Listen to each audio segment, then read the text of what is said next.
गुन्हेगारी नियंत्रणात आणण्यासाठी चाकण औद्योगिक भागात नव्याने निर्माण करण्यात आलेल्या पोलीस ठाण्यांच्यापासून हाकेच्या अंतरावर देखील दरोडे, चोऱ्या, लूटमार, घातपात अशा घटना घडत आहेत।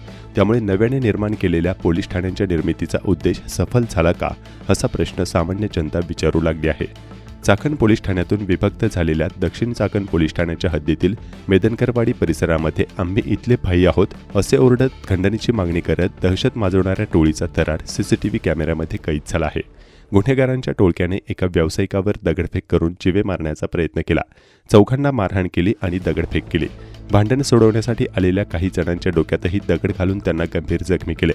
मेदनकरवाडी तालुकाखेड गावाच्या हद्दीतील बापदेव वस्ती येथे 7 जणांच्या टोळक्याने अक्षरशः दहशतीचा थरार केला। दगडाने व कुकरने मारहाण करून चौघांना जखमी केले।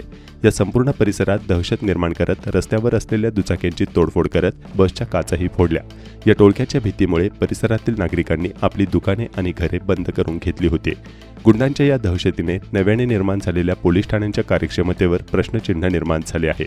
गुन्हेगारांचा हा सगळा उच्छाद सीसीटीव्ही कॅमेऱ्यामध्ये कैद झाला आहे। संपूर्ण चाकण व औद्योगिक परिसरात अशा प्रकारच्या गुन्हेगारी टोळ्या निर्माण झाल्या असून दहशत माजवत आहेत। सामान्य जनता अक्षरशः भीतीच्या छायेत असताना प्रशासन नेमकं करतंय काय असा प्रश्न निर्माण झाला आहे।